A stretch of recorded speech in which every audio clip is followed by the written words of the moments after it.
Everyone. Thanks for stopping by and seeing what I'm up to. My name is Silky Feather, and you can call me Silky.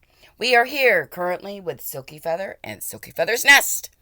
So, we are audio booking here with Unfuck Your Habitat. You're Better Than Your Mess by Rachel Hoffman, read by Emily Woo Zeller. Let's take a listen. Don't forget, hit that like and subscribe so you can continue hearing on how to unfuck your habitat today. Than feeling like nothing you do is going to be good enough. And when this moralizing gets attached to the cleanliness of our homes, we might feel like there's no point in trying to improve at all. There's no motivation to make any improvement if you feel like no matter what you do, you're still going to be criticized and looked down on. There's no sense in attempting any level of progress if you're being insulted and belittled, either generally or specifically, by people who assign negative personality characteristics without knowing the specifics of someone's situation. We should, as a whole, be better than that. And sometimes we just aren't.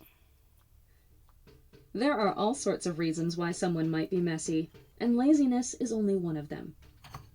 If you grew up in a messy house, you might never have learned how to clean.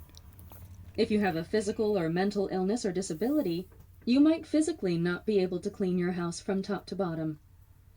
You might work 2 jobs and go to school and have no spare time to vacuum. Everyone's situation is different, and they're all valid.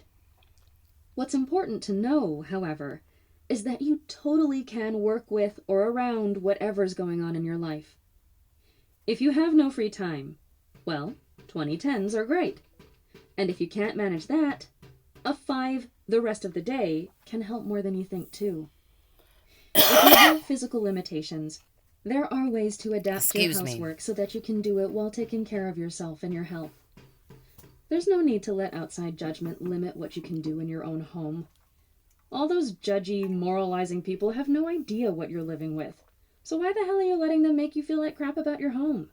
It's not about anyone else. It's about you. What you're living with. How you deal with it. How it affects your home. So let's explore some of the more common mental roadblocks to cleaning up, and some of the ways you can work with or around them to keep your home in order. Depression. Why are our minds and our messes so closely linked? One problem is that we tend to let our mess define us. When our home is messy, we see it as a reflection on our worth as a person. It's a really common way of thinking, but it's entirely bullshit. You're more than your mess. But even though our mess doesn't, or shouldn't, define us, it absolutely can affect us. When you're not in a great state of mind, a messy home can exacerbate that. Depression and a messy home are a self-perpetuating cycle that sometimes feels completely impossible to interrupt. More on this cycle a little later. Depression has a way of insinuating itself into every corner of your life, even the ones that seem like they shouldn't have anything to do with mental health. And your living environment is a big part of that. When you feel like crap, there's a good chance your home is going to reflect that. The trouble is, it can be close to impossible to dredge up the energy to tidy up when it's a battle to simply pick your head up off the pillow. When you're in the midst of a depressive episode, cleaning your house comes in on the list of things you want to do somewhere after taunting a hive of bees and tap dancing on live television. Everything is just awful. It's a struggle to walk to the bathroom. Making dinner seems more impossible than advanced calculus. Getting out of bed is a vague, distant dream that seems like it may never come true. Meanwhile, the mess gets worse and worse. It seems impossible that you're contributing to this, since that would require some sort of energy on your part. But the mess is getting worse. And not only can you not figure out how that's happening, you sure as hell can't figure out how to try to make it better. Because that whole no energy to spare to even think about it problem. If you do feel like expending any energy toward doing anything at all, you're more likely to try to feed yourself. Or, by some miracle, take a shower rather than doing the dishes. So you're already feeling crappy. And then you look around your messy house and you start to feel even worse. You feel more depressed because now you're exhausted and hopeless and can't pull yourself out of bed. And on top of that, your house is a shithole, which makes you feel useless on top of everything you were already feeling, and then probably overwhelmed on top of that. And quite frankly, having that many feelings at once during a depressive episode is horrible and exhausting and paralyzing. So your depression gets worse, and your mess gets worse, and the two keep feeding on each other, and it seems like there's no end in sight. Good news, though, you can interrupt it. Don't get me wrong, it kind of sucks a little bit, but it can be done. The hardest part is finding the motivation. We've talked about 2010s, but I'm willing to bet that even that seems a little impossible right now. Sort of like all of those detailed lists and schedules. It's more than you can handle, and that's totally fine. Remember, we're trying to work with reasonable goals here and not set ourselves up for failure.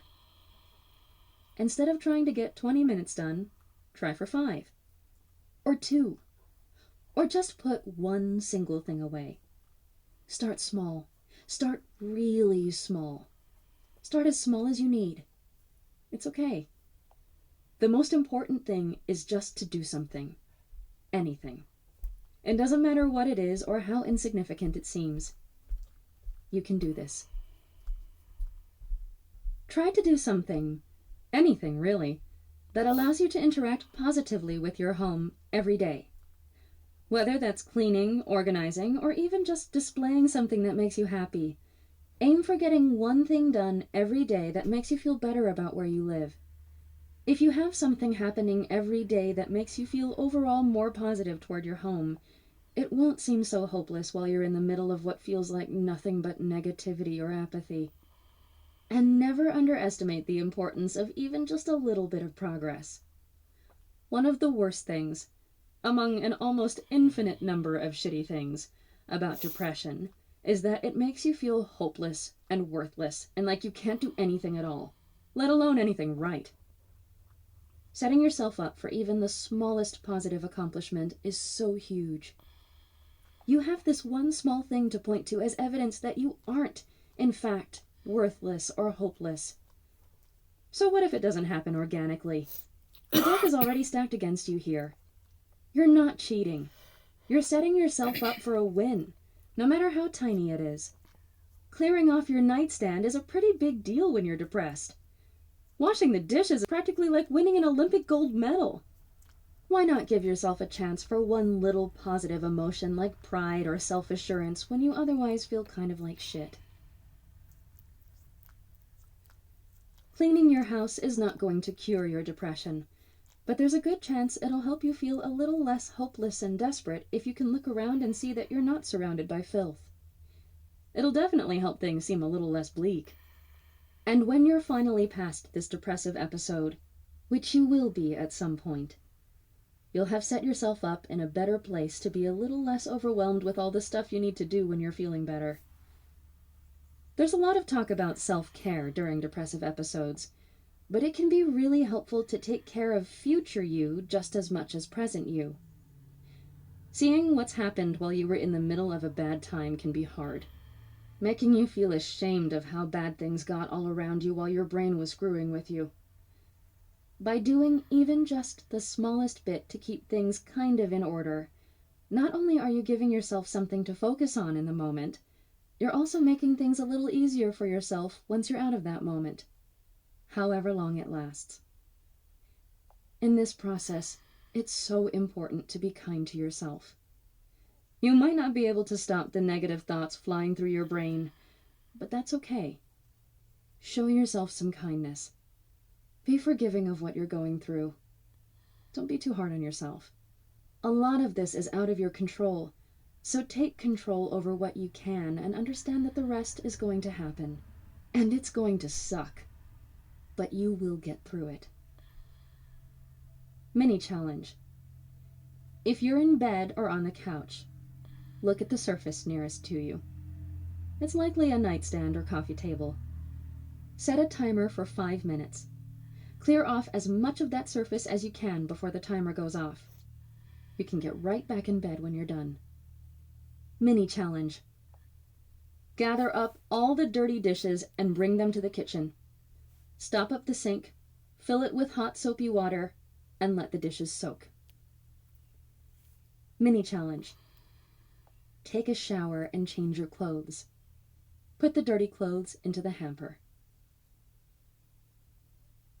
Anxiety. For many people, cleaning and organizing can be major anxiety triggers.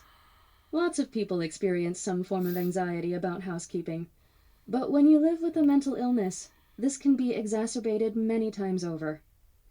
Anxiety can spiral out of control when it's feeding on thoughts concerning a messy home. Whether it's about getting started, finishing up, or doing things right, cleaning anxiety is a very real, very present thing. If you find your anxiety is triggered by cleaning, try narrowing your focus a little bit. When you look at the big picture, it can be distressing to try to process everything involved in fixing it. It might be helpful to look at the situation one little section at a time. Limiting the scope of what you're going to deal with can help lower the chance of your anxiety being set off.